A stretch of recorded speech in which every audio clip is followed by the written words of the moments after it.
My name is Paul Pursuto. I like the drugs and alcohol, one, because if there was anything really bothering me, it seemed to numb all that pain.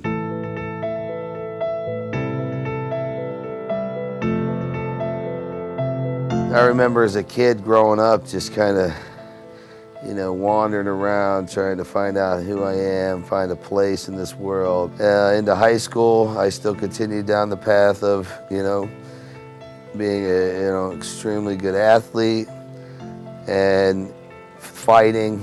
And even though, that really wasn't who I was and what I wanted to do, those were the things that made me popular, and those were the things that made me accepted, so that's what I did. A few years after I graduated, it was inevitable. I went to prison for an assault charge, and I spent 2 years in the penitentiary. So, I mustered a couple years sober, and then tragedy struck my family. I had a younger brother who he got shot and murdered. And what did I do? Resorted right back to the same things I'd always done to numb that pain. I went back to the alcohol and drugs.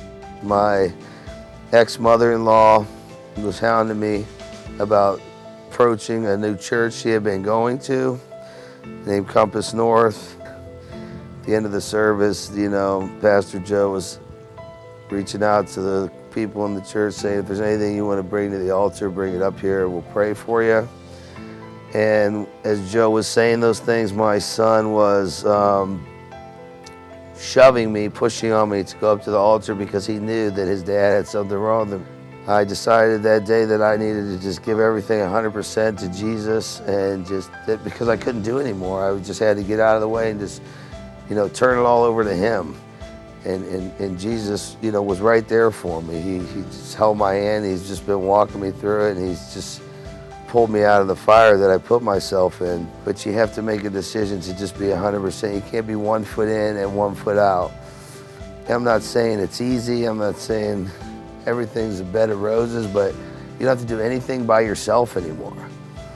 There's only one kind of peace of mind that you can get in this world that lets you know everything's gonna be okay no matter what the circumstance, and that comes from Jesus.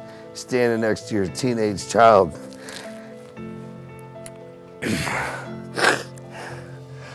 When you're in church service and you see him raising his hand, praising the Lord Jesus. I mean, to me, there's nothing better. If you people, if parents, if you think that your kids don't see what you're doing, you're wrong. You need to, especially men as fathers, we need to set an example for our families. I would just like to say for anybody who's, struggling with alcohol or drugs or facing this addiction, that it's not the chemical that's the problem. Those are just what you're using for coping mechanisms for the problem. The problem is you're out there lost with a lost sheep, like a lost sheep, and there's a shepherd in heaven named Jesus that's ready to guide you. You feel so depressed, you feel so wrapped up, but there's no way out, but there is a way out. His name is Jesus. All things are possible through God who strengthens.